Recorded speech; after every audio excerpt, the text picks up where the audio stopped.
그녀의 속삭임이 입술 가까이서 새어나왔습니다. 형부 이러면 안 되는 거 아는데 오늘 밤만은 안 돼요? 저 완전히 젖었어요. 그 말에 민우는 숨을 멈춘 채 끝내 선을 넘고 말았답니다. 그녀의 셔츠는 젖은 듯 몸에 달라붙어 있었고 그 위로 그의 손이 천천히 올라갔습니다. 촉감은 숨이 막히도록 부드러웠고 그의 마음은 더 이상 어떤 망설임도 하지 않았습니다. 촛불이 바람에 흔들릴 때마다 둘의 그림자는 어둠 속에서 겹쳐지고 풀어지기를 반복했습니다. 민우의 입술은 그녀의 젖은 어깨를 타고 내려갔고 그녀는 가느다란 신음을 흘리며 그를 끌어안았습니다. 밖에서는 바람이 기와장을 날려버릴 만큼 거세게 불고 있었고 창문은 덜컹이며 흔들렸습니다. 하지만 그 작은 대피소 안에서는 더 위험하고 더 격렬한 태풍이 불고 있었죠. 누가 봐도 넘지 말아야 할 선이었고 절대 말로 꺼내선 안 될 순간이었습니다. 그런데 왜 처제와 형부는 서로의 숨이 닿는 그 거리를 이토록 갈망하고 있었던 걸까요? 그 밤, 단 한 번의 키스가 모든 걸 무너뜨렸습니다. 얼마 전이었습니다. 여름 휴가를 맞아온 가족이 제주도로 향했습니다. 민우는 공항에서 캐리어를 나르며 잠시 하늘을 올려다봤습니다. 짙은 구름이 낀 하늘이 그날의 전조였는지도 모르겠습니다. 제주도 펜션에 도착한 건 오후 4시경이었습니다. 펜션은 숲길을 조금 들어가야 하는 단독 건물로 2층엔 가족방이, 1층엔 거실과 주방이 있었죠. 시원한 바람과 초록색 풍경, 말소리와 함께 웃음이 터졌고 모처럼 편안한 휴식이 찾아온 듯했어요. 하지만 민우는 그 안에서도 어쩐지 혼자인 기분이 들었습니다. 아내 지영은 여전히 부지런했습니다. 짐 정리를 하며 다리를 모은 채 무릎으로 박스를 밀었고 수건 접는 것도 각 잡혀 있었죠. 손끝까지 긴장한 듯 움직이던 그녀는 별표 식어 여긴 놔두지 말랬잖아 별표라며 민우가 놓아둔 가방을 치우며 낮은 목소리로 말했습니다. 민우는 아무 말 없이 가방을 다시 들었습니다. 그녀와의 결혼 생활은 안정적이지만 조금은 피곤했어요. 그때 누군가 민우의 팔을 가볍게 톡 쳤습니다. 형부 이거 치킨 시켜놨대요. 빨리 안 먹으면 엄마가 다 드실 듯 밝은 얼굴로 웃는 여자는 한소영, 아내의 동생이었습니다. 초등학교 교사인 그녀는 방학을 맞아 함께한 이번 여행에서 가족 중 유일하게 민우에게 웃음을 주는 사람이었죠. 소영의 웃음은 지영과 달랐습니다. 말끝에 여유가 있었고 행동 하나하나가 자유로웠습니다. 민우는 그 사실을 인식하면서도 그것이 문제의 시작이 될 거라는 생각은 하지 못했어요. 그날 밤 바비큐 파티를 마친 뒤 가족들이 거실에 모여 앉아 이야기꽃을 피웠습니다. 지영은 피곤하다며 방으로 먼저 들어갔고 양가 부모님도 순서대로 자리를 비웠습니다. 민우는 맥주캔을 비우며 조용히 앉아 있었습니다. 소영은 거실 테이블에 다리를 말아 올린 채 민우 옆에 앉아 휴대폰으로 무언가를 작성 중이었죠. 형부, 내일 학교에 제출해야 하는 서류가 있어서요. 지도안인데 이번엔 전체 학부모 앞에서 수업을 공개해야 했어요. 민우가 말했습니다. 힘들겠네. 초등학생 수업도 쉽지 않잖아. 민우는 무심히 말했지만 눈길은 그녀의 손가락으로 자꾸 향했습니다. 긴 손가락이 자판 위를 빠르게 오가다 잠시 멈춰 민우를 바라봤습니다. 형부는 애들 좋아해요. 뜻밖의 질문에 민우는 시선을 피했습니다. 뭐 싫지는 않지. 소영은 고개를 끄덕이며 웃었습니다. 언니는 애 싫어하잖아요. 그래서 전 형부가 애들 좋아한다는 게 뭔가 좀 따뜻해 보여서 좋았어요. 그 말에 민우는 이유 모를 가벼운 감정이 스쳤습니다. 칭찬이 아니라 지영과 다른 모습을 떠올리게 만든 말이었거든요. 그건 첫 번째 균열이었습니다. 그리고 그날 밤 늦게 민우는 혼자 욕실에서 씻다가 우연히 식탁 위에 놓인 소영의 머리끈을 보게 되었습니다. 분홍색 고무줄 하나, 그 안에 그녀의 향이 남아있는 듯 했습니다. 민우는 그 머리끈을 들었다가 다시 천천히 내려놓았습니다. 그리고 아무도 없는 부엌에 서서 자신의 심장이 조금 빨라진 걸 깨달았죠. 처제가 아닌 여자. 그렇게 보이기 시작한 순간이었습니다. 다음 날 아침, 민우는 창밖에서 부는 바람 소리에 눈을 떴습니다. 커튼 사이로 흐릿하게 흔들리는 나뭇가지들이 불안한 예감처럼 다가왔습니다. 부엌에서는 어머니가 라디오를 켜놓고 계셨고 제주 지방에 태풍주의보가 내려졌다는 앵커의 목소리가 흘러나오고 있었죠. 소영은 여전히 지도안 작성을 마무리하고 있었습니다. 머리를 묶지도 못한 채 거실 바닥에 엎드려 노트북을 두드리는 모습이 어디선가 본 듯한 너무도 생활적인 장면이었어요. 민우는 시선을 피하려 했지만 그녀의 목덜미에 맺힌 땀방울 하나가 자꾸 머릿속에 남았습니다. 오후 3시, 펜션 밖 바람은 더 거세졌습니다. 지영은 핸드폰을 들여다보며 연신 날씨 앱을 새로 고침하고 있었고 소영의 아버지는 걱정스러운 얼굴로 펜션 주인과 통화를 마친 뒤 말했습니다. 사위, 대피소로 가야겠어. 여기 너무 깊숙이 있어서 위험하다더라. 사람들은 일사불란하게 짐을 챙기기 시작했습니다. 큰 가방들, 간식 상자, 아이스박스까지 다 옮겨야 했고 민우는 양가 부모님을 챙기느라 땀이 흥건히 났습니다. 오후 6시, 비가 쏟아지기 시작했을 무렵 가족들은 가까운 마을 회관으로 대피했고 지영이 인원 확인을 하던 중 소영이 허겁지겁 말했습니다. 잠깐만요. 제 핸드폰 펜션에 두고 왔어요. 모두가 잠시 멈췄고 민우는 무심한 듯 묻듯 말했습니다. 그거 꼭 필요한 거야. 소영은 눈을 크게 뜨고 고개를 끄덕였습니다. 네, 내일 학교에 제출할 서류 다 거기 있어요. 지도안이며 발표 자료며 다 핸드폰에 저장돼 있어서. 지영은 화를 억누른 듯 말했습니다. 그걸 왜 펜션에 두고 와? 지금 나가면 위험하잖아. 소영은 불안한 얼굴로 주춤거리다가 혼자라도 다녀올게요. 금방 찾아올 수 있어요. 말끝을 흐리며 돌아서려 했습니다. 그 순간 민우가 앞을 막아섰습니다. 같이 가죠. 혼자 두면 안 돼요. 지영은 황급히 팔을 잡고 말렸습니다. 당신까지 왜 이래? 지금 바람 장난 아니잖아. 하지만 민우는 짐짓 침착한 얼굴로 말했습니다. 금방 다녀올게요. 펜션까지 10분 거리잖아. 갔다 오고 나면 모두 안심할 테니까. 결국 지영은 더 말하지 못했고 민우와 소영은 작은 우비를 입은 채 장화 위에 비닐봉지를 더 씌우고 다시 펜션으로 향했습니다. 비는 이미 퍼붓고 있었고 길은 미끄럽고 어두웠습니다. 소영은 손전등을 들고 앞을 비추며 민우의 팔에 살짝 몸을 기대듯 걸었습니다. 죄송해요. 괜히 번거롭게 만들어서. 민우는 고개를 저었습니다. 괜찮아요. 이런 상황에서도 자료 생각나는 거 대단하네요. 소영은 멋쩍게 웃었습니다. 형부가 도와줘서 정말 다행이에요. 그렇게 서로에게 조금씩 말이 붙었습니다. 조금씩 거리가 가까워지고 있었습니다. 민우와 소영이 펜션에 도착했을 때는 벌써 바람이 몸을 밀어낼 정도로 거세졌습니다. 우산은 의미 없었고 우비는 비에 젖어 붙어버렸습니다. 현관을 열자마자 둘은 동시에 신음을 내뱉었습니다. 온몸이 젖어 축축했고 숨이 차올랐습니다. 소영은 곧장 거실 탁자 위에 놓인 자신의 핸드폰을 발견했고 그 순간 안도의 숨을 내쉬며 민우를 돌아봤습니다. 다행이다. 여기 있었네요. 민우는 고개를 끄덕이며 그녀의 이마에 맺힌 빗방울을 힐끗 쳐다봤습니다. 그 순간 그녀의 뺨을 타고 흘러내린 물줄기가 마치 땀처럼 턱까지 닿아 있었습니다. 민우는 그 시선을 얼른 거두며 말했습니다.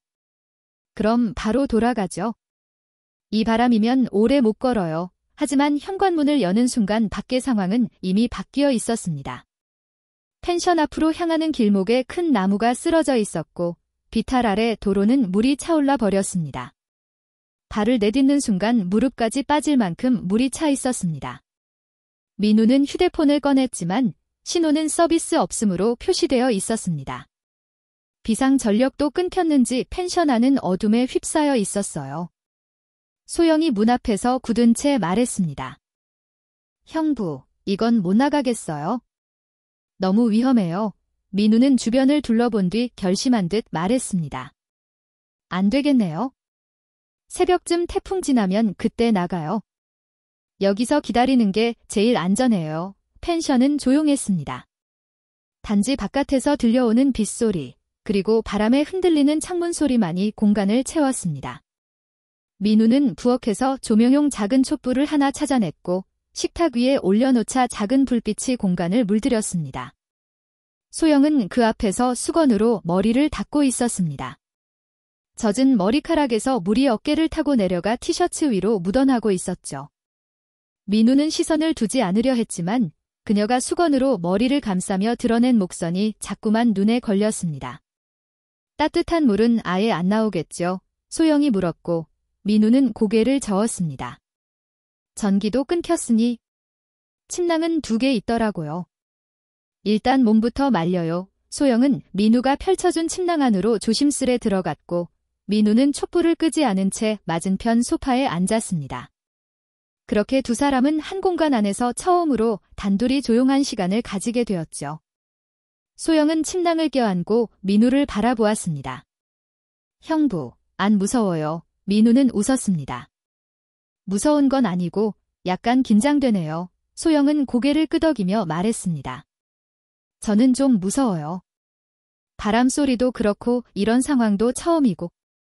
말끝을 흐린 그녀는 잠시 촛불을 바라보다가 낮은 목소리로 말했습니다. 형부는 언니랑 결혼한 거 후회한 적 없어요. 민우는 뜻밖의 질문에 눈썹을 찌푸렸습니다.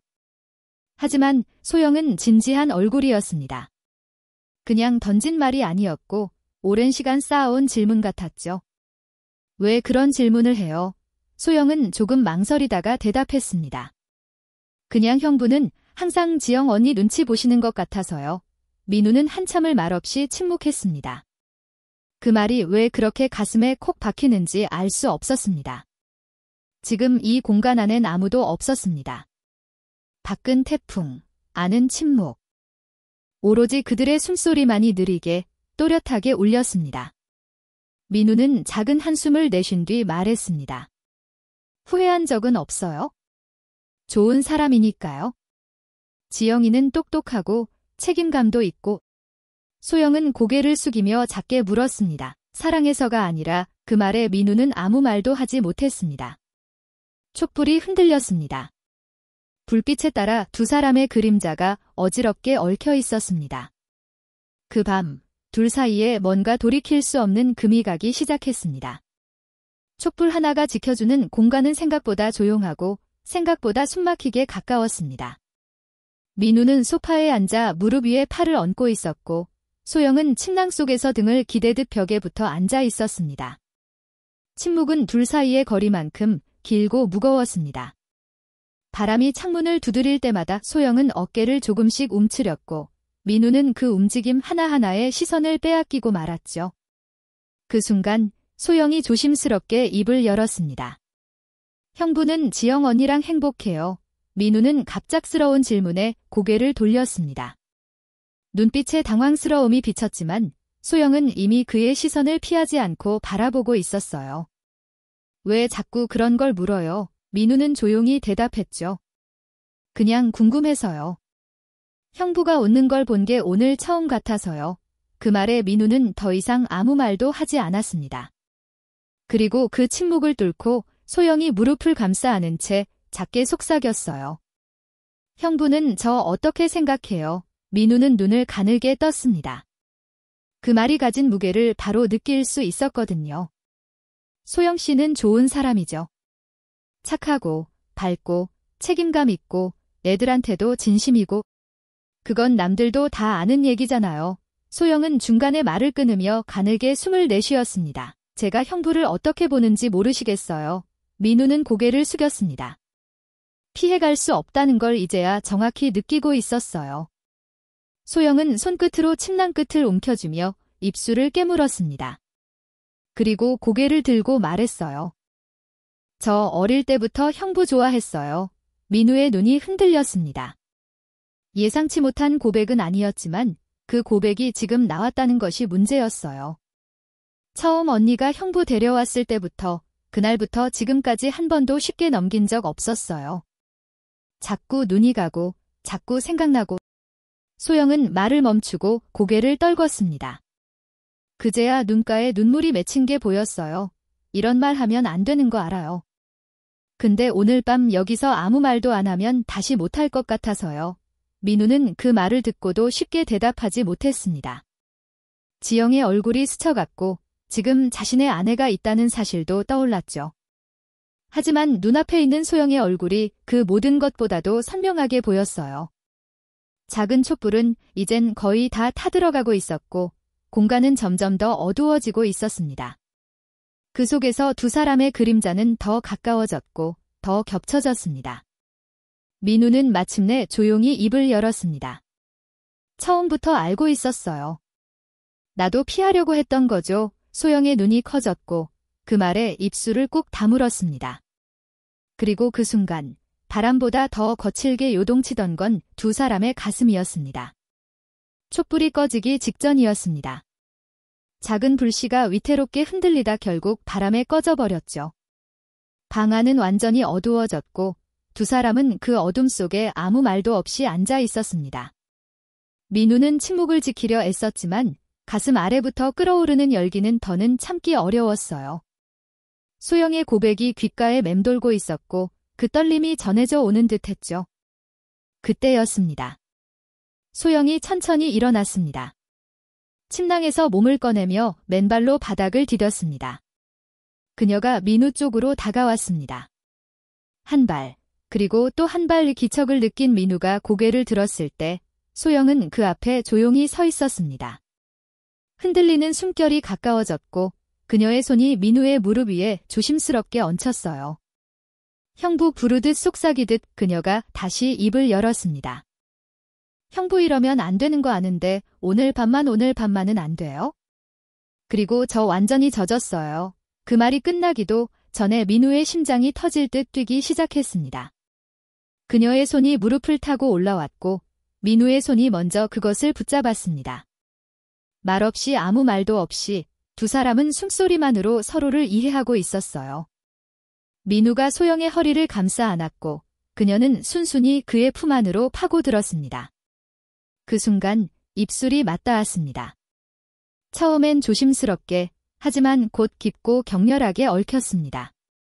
촉촉하게 젖은 그녀의 입술은 생각보다 뜨거웠고 민우는 더 이상 이성을 붙들 수 없었어요. 손끝이 티셔츠 밑으로 들어갔고 소영의 등허리는 떨리듯 움찔했죠. 그녀의 숨이 끊기듯 터져나왔고 민우는 목덜미를 타고 내려가며 온몸으로 그녀를 끌어안았습니다. 두 사람의 몸이 매트리스 위로 겹쳐졌고 소영은 민우의 이름 대신 별표 형부 별표라는 숨결로 그를 불렀습니다. 그 순간 펜션 안에는 바람도 천둥도 어둠도 모두 사라진 듯 오직 서로의 열기만이 남아 있었습니다. 민우는 그녀의 허벅지를 감싸며 다리를 벌렸고 소영은 부끄러움을 넘어선 얼굴로 민우를 똑바로 바라봤습니다. 지금 갖고 싶어요. 그녀의 그 한마디는 민우를 완전히 무너지게 만들었죠. 더는 멈출 수 없었습니다. 불안정한 침대 위에서 물에 젖은 옷들이 하나씩 벗겨졌고 그 안에 숨겨진 살결이 하나씩 포개졌습니다. 진동하듯 요동치는 숨결 사이로 민우는 온몸으로 그녀를 감쌌고 소영은 입술을 깨문 채 아무 말 없이 그를 받아들였습니다. 처제도 형부도 그 어떤 이름도 의미 없던 순간이었어요. 그 밤 그들은 서로를 가졌고 다시는 돌아갈 수 없는 선을 넘었습니다. 소영의 몸이 천천히 식어갔습니다. 서로의 숨결로 달아올랐던 열기는 금세 젖은 시트 위에서 식어가기 시작했죠. 민우는 말없이 그녀의 머리에 엎드려 거칠게 숨을 몰아쉬고 있었습니다. 소영은 팔로 얼굴을 가리고 있었고 입술 끝에는 아무 말도 걸치지 못한 채 그저 조용히 눈을 감고 있었어요. 두 사람 모두 방금 무슨 일이 있었는지를 너무 잘 알고 있었습니다. 그리고 이게 무엇을 의미하는지도요. 현실이 무겁게 밀려오기 시작한 건 그 침묵이 길어질수록 더 분명해졌습니다. 민우가 먼저 몸을 일으켰습니다. 젖은 셔츠를 대충 집어 걸쳤고 바닥에 널브러진 우비와 장화를 힐끗 바라봤어요. 소영도 조용히 일어났습니다. 입술은 새빨갛게 물들어 있었고 시선은 여전히 바닥을 향하고 있었죠. 그때였습니다. 문 밖에서 누군가 외쳤습니다. 안에 누구 계세요? 구조 나왔습니다. 순간 두 사람의 숨이 멎었습니다. 민우는 소영을 바라보았고 소영은 놀란 눈으로 그의 얼굴을 올려다봤어요. 형부, 우리 어쩌죠? 민우는 말없이 고개를 저었습니다. 이 상황에서 변명도 도피도 없다는 걸 이미 알고 있었어요. 급히 옷을 정리하고 문을 열기 전 거울을 스쳐보았습니다. 민우의 얼굴엔 피곤함이 내려앉아 있었고 소영의 눈가는 벌겋게 충혈돼 있었습니다. 여기 있습니다. 민우가 소리치자 손전등을 든 구조대원들이 문을 열고 들어왔습니다. 괜찮으세요? 연락도 안 되고 해서 가족들이 많이 걱정하셨어요. 민우는 고개를 끄덕였고 소영은 고개를 푹 숙인 채 입을 다물었습니다. 두 사람은 구조대 차량에 나란히 앉아 대피소가 있는 마을 회관으로 이동했습니다. 새벽 4시, 바람은 잦아들고 있었고 길가의 나무들은 여전히 부러져 누워 있었습니다. 회관 입구에서 기다리고 있던 지영이 민우를 보자마자 달려왔습니다. 당신 미쳤어. 왜 연락도 없이 둘이서? 그렇게 무슨 생각이야? 민우는 그 말에 아무 대꾸도 하지 않았습니다. 지영은 소영에게 시선을 돌렸고 소영은 말없이 고개를 숙인 채 그 자리를 지나쳤습니다. 그 순간 민우와 소영은 단 한 번도 서로를 바라보지 않았습니다. 하지만 둘의 가슴엔 방금 전 촛불 아래 겹쳐졌던 살결이 아직도 생생히 남아 있었어요. 지영은 민우의 팔을 붙잡으며 물었습니다. 무슨 일 있었던 거야? 왜 둘 다 표정이 그래? 민우는 말 대신 그녀의 손을 살짝 뿌리치고 걸음을 옮겼습니다.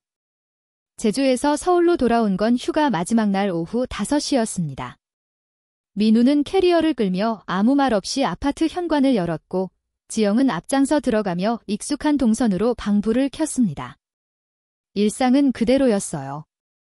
신발장 위엔 여행 전날 신고 갔던 단화가 있었고 싱크대엔 출발 당일 아침에 먹다 남긴 그릇이 그대로 놓여 있었죠. 그런데 그 익숙함이 민우에게는 더더욱 낯설게 느껴졌습니다. 그날 밤 이후 모든 게 바뀌어 버린 것 같았어요. 아내의 목소리도 눈빛도 손끝도 다른 사람처럼 멀게 느껴졌습니다. 지영은 늘 그랬듯 자신의 일정을 정리하며 내일부터 바로 출근이네.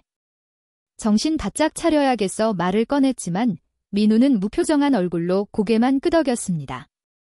그녀의 말은 들었지만 머릿속에는 소영의 얼굴이 맴돌고 있었습니다. 오늘 밤만 안 되면 안 돼요? 저 완전히 젖었어요. 그 목소리, 그 떨리는 숨소리, 촉감, 체온. 그 모든 게 여전히 손끝에 남아 있었죠. 민우는 베란다 창밖을 멍하니 바라보며 커피잔을 들었지만 입에선 어떤 맛도 느껴지지 않았습니다. 며칠 후 가족 모임이 다시 열렸습니다. 어머니 생신을 맞아 다 함께 저녁 식사를 하기로 한 자리였죠. 민우는 간신히 약속 시간에 맞춰 식당에 도착했습니다. 지영은 이미 자리에 앉아 있었고 소영은 반대편 테이블 가장 안쪽에 앉아 있었어요. 그녀는 고개를 숙인 채 휴대폰을 만지작거렸고 민우가 들어오자 짧게 눈을 들었다가 황급히 다시 시선을 내렸습니다. 민우 역시 일부러 고개를 돌렸습니다. 서로를 쳐다보지 않으려 애쓰는 두 사람 사이엔 그 누구도 눈치채지 못할 아슬아슬한 공기가 감돌았어요. 오빠, 요즘 회사 어때요? 소영이 억지로 말을 꺼냈지만 그 말조차도 뻣뻣하게 들렸고 민우는 짧게 대답했죠. 응, 뭐 똑같지. 그 짧은 대화로 두 사람은 더는 어떤 말도 하지 못했습니다. 말보다 더 많은 것이 오가고 있었고 눈빛조차 조심해야 할 만큼 서로가 서로를 경계하고 있었어요. 식사를 마치고 나오는 길, 지영이 잠시 자리를 비웠고 소영이 주차장 쪽으로 먼저 걸어갔습니다. 민우는 본능적으로 그 뒤를 따라갔어요. 작은 공간, 차량 사이의 그늘 속에서 두 사람은 마주 섰습니다. 그 순간 아무 말도 하지 않아도 눈빛 하나로 모든 감정이 되살아났습니다. 잘 지냈어요? 민우가 먼저 물었고 소영은 입술을 깨문 채 고개를 끄덕였습니다. 그날 이후로 소영이 말끝을 흐렸습니다. 나도 그래, 민우가 짧게 말했습니다. 둘 사이에 짙은 침묵이 흘렀습니다.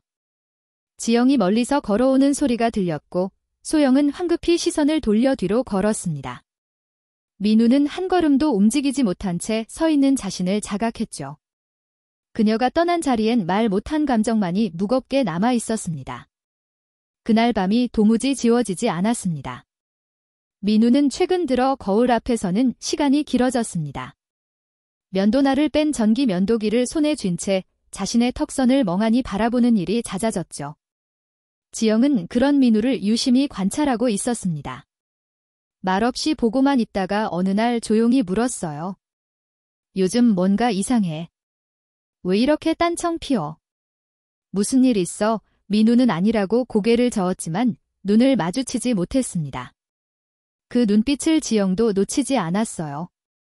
저녁 식탁에선 대화가 끊기기 시작했습니다. 예전엔 식사 중 이야기도 했는데 요즘은 젓가락 소리 외엔 아무 소리도 나지 않았죠. 지영은 불편한 듯 젓가락을 탁 놓으며 말했습니다. 이렇게 살 거면 같이 밥 먹을 필요 있나 싶다. 그 말에 민우는 아무 대꾸도 하지 않았습니다. 무슨 말을 해야 할지, 어떤 표정을 지어야 할지도 알 수 없었어요. 대신 머릿속에는 그날 밤 소영의 숨소리가 다시 떠올랐습니다. 그녀의 손이 자신의 가슴을 타고 내려가던 감각, 젖은 옷 사이로 느껴졌던 체온, 그리고 형부가 아니라 남자로 자신을 바라보던 눈빛이 아직도 또렷하게 기억났습니다. 지울 수 없었어요. 아니, 지우고 싶지 않았던 걸지도 몰랐습니다. 한편 소영은 학교에서 아이들을 가르치면서도 집중이 잘 되지 않았습니다. 칠판에 글을 쓰다 갑자기 목덜미에 스치는 기억에 멍해지곤 했어요. 민우가 귀에 입 맞추며 속삭이던 그 목소리, 거칠게 들어왔던 손길, 그리고 그녀가 내뱉은 숨소리까지. 지금도 눈을 감으면 생생했습니다. 수업을 마치고 나서도 집으로 곧장 못한 날이 많아졌어요. 근처 카페에 앉아 의미 없는 커피를 마시며 창밖만 멍하니 바라봤습니다. 그날 밤 이후로 아무도 제대로 만날 수 없었고 누구의 손도 잡을 수 없었습니다. 형부였던 사람이 이젠 마음 한가운데 들어와 버렸죠. 민우는 점점 회사에서도 말이 줄었습니다. 회의 시간에도 집중하지 못했고 상사의 질문에 엉뚱한 대답을 하기도 했어요. 동료들이 장난삼아 요즘 왜 이렇게 멍하냐, 연애하냐 말을 던졌지만 민우는 웃지도 않았습니다. 사랑이었는지는 알 수 없었지만 확실한 건 지영과 함께 있는 시간보다 소영을 떠올리는 시간이 훨씬 더 많아졌다는 것이었죠. 어느 저녁 지영이 다시 말을 꺼냈습니다. 민우 씨, 우리 사이 뭔가 달라졌지? 민우는 잠시 말을 잃고 입술만 달싹였어요. 지영은 눈을 가늘게 뜨고 그의 얼굴을 바라보다 조용히 일어나 방으로 들어갔습니다. 그 문이 닫히는 소리가 생각보다 날카롭게 들렸습니다. 그 소리에도 민우는 눈을 감은 채 가만히 앉아 있었습니다. 잠시 뒤 휴대폰 알림이 하나 떴습니다. 별표 형부 잘 지내요? 별표라는 한 줄 메시지였습니다. 민우는 가슴이 순간적으로 조여오는 느낌에 휴대폰을 손에 꼭 쥐었죠. 답장은 하지 않았습니다. 하지만 그 한 줄이 머릿속에서 지워지지 않았어요. 그 밤, 민우는 지영의 옆에 누워 있었지만 눈을 감으면 다른 사람의 체온이 더 또렷하게 느껴졌습니다. 부부라는 단어는 이젠 껍데기처럼 느껴졌습니다. 그날 이후로 처음이었습니다. 민우는 일부러 외출을 피했고 소영도 가족 모임에 참석하지 않았어요. 서로를 피하려 했지만 서로를 지우지는 못했습니다. 어느 토요일 오후, 민우는 회사 근처 카페에 들렀습니다. 단순히 집으로 돌아가기 싫었을 뿐이었죠. 문을 열고 들어서자 카운터 옆 창가에 앉은 여자가 눈에 들어왔습니다. 긴 머리를 한쪽으로 넘긴 채 책을 펴놓고 있던 그녀. 민우는 순간적으로 발걸음을 멈췄습니다. 소영이었습니다. 그녀도 민우를 알아봤는지 놀란 눈으로 고개를 들었고 순간 눈이 마주쳤어요. 소영은 얼른 시선을 피하며 책을 덮었고 민우는 망설이다 조용히 그녀의 맞은편에 앉았습니다. 말이 먼저 나오진 않았습니다. 하지만 그 침묵은 이전에 경험한 그 어떤 대화보다도 뜨겁고 무거웠어요. 여기 자주 와요. 민우가 먼저 말을 꺼냈습니다. 소영은 고개를 살짝 끄덕이며 웃었어요. 학교 근처에요. 혼자 생각 정리할 때 와요. 민우는 고개를 끄덕였지만 사실 아무 말도 들리지 않았습니다. 오직 그녀의 눈, 입술, 손끝만이 시야에 들어왔죠. 소영이 조심스럽게 물었습니다. 형부 잘 지내셨어요? 민우는 눈을 가늘게 떴습니다. 그 질문 안에 담긴 모든 복잡한 감정을 단번에 읽을 수 있었어요. 응, 지내긴 했죠. 잘 지낸지는 잘 모르겠고 둘은 잠시 시선을 피하며 각자 앞에 잔을 만지작거렸습니다. 그러다 소영이 조용히 말했어요. 그날 밤 이후로 계속 생각났어요. 민우는 숨을 삼켰습니다. 바로 그 순간 지영의 얼굴이 떠올랐고 곧장 다시 소영의 뺨으로 시선이 돌아갔습니다. 저도요. 그는 낮은 목소리로 대답했습니다. 자꾸 떠올라요. 지우려고 해도 안 지워지더라고요. 소영의 눈에 물기가 차올랐습니다. 근데 이러면 안 되잖아요. 안 되는 거 알면서도 왜 계속 생각나고 왜 이렇게 보고 싶고. 민우는 손을 뻗어 그녀의 가느다랗게 떨리는 손등 위에 살며시 손을 얹었습니다. 알아요. 안 되는 거 나도 알아요. 근데 마음은 그걸 자꾸 무시하네요. 그 손길은 짧았고 소영은 손을 천천히 거두었습니다. 하지만 그 온기는 둘 다 쉽게 털어낼 수 없었어요. 잠시 침묵이 흐른 뒤 소영이 입술을 깨물며 물었습니다. 언니한텐 말할 거예요. 민우는 한참을 고개 숙인 채 말이 없었고 조용히 결심한 듯 말했습니다. 아니요. 지영이한테는 내가 말할게요. 소영은 놀란 눈으로 민우를 바라봤습니다. 정말요. 민우는 작게 고개를 끄덕였어요. 이대로 도망치듯 피할 수도 있었지만 그럴수록 더 깊어질 것 같았어요. 숨기는 게 더 잔인하더라고요. 그녀는 가슴이 저며지는 듯한 얼굴로 잔을 들었지만 입을 대지 못했습니다. 창밖으론 해가 지고 있었고 두 사람의 그림자는 길게 늘어져 있었습니다. 사라졌던 감정이 다시 고개를 들고 있었어요. 그리고 이번엔 둘 다 피할 생각이 없었습니다. 민우는 새벽에 눈을 떴습니다. 방 안은 아직 어두웠고 지영은 옆에서 깊이 잠들어 있었어요. 그녀의 옆모습을 바라보며 민우는 긴 한숨을 내쉬었습니다. 한때 사랑이라 믿었던 감정은 이제는 의무처럼 남아있었죠. 소영과의 그날 밤 이후 모든 것이 흔들리기 시작했습니다. 처음엔 부정하려 했고 다음엔 도망치려 했어요. 하지만 결국 더 이상 숨기지 못할 지경까지 와버렸습니다. 민우는 거실로 나와 노트북을 열었습니다. 흰 화면을 켜두고 몇 번이나 별표 사과합니다. 별표라는 문장을 썼다 지웠어요. 그 순간 휴대폰에 메시지가 도착했습니다. 형부 오늘 말할 거예요. 연희한테 겁나지만 저 더는 못 숨겨요. 민우는 그 짧은 문장을 오래 바라봤습니다. 그리고 마침내 커튼을 젖혀 아침 햇빛을 맞았습니다. 소영은 어머니 댁에서 한참을 서성이다 초인종을 눌렀습니다. 지영이 문을 열자 소영은 준비한 말을 모두 잊어버린 듯 말없이 서 있었습니다. 지영은 의아한 표정으로 묻습니다. 왜 그래? 무슨 일 있어? 소영은 한 발짝 다가섰고 그녀의 눈에 눈물이 맺히기 시작했어요. 언니, 나 연희한테 너무 미안한 얘기하러 왔어. 지영은 그제야 긴장한 듯 표정을 굳혔습니다. 같은 시각, 민우는 주차장에 차를 세우고 회사로 들어가지 않았습니다. 차 안에서 무릎 위에 두 손을 모은 채 몇 번이나 연습하듯 말을 중얼거렸어요. 나 너한테 말 못할 게 있어? 그날 제주에서 그는 눈을 감았고 소영의 숨소리, 땀, 눈빛. 그 모든 기억이 다시 한번 스쳐 지나갔습니다.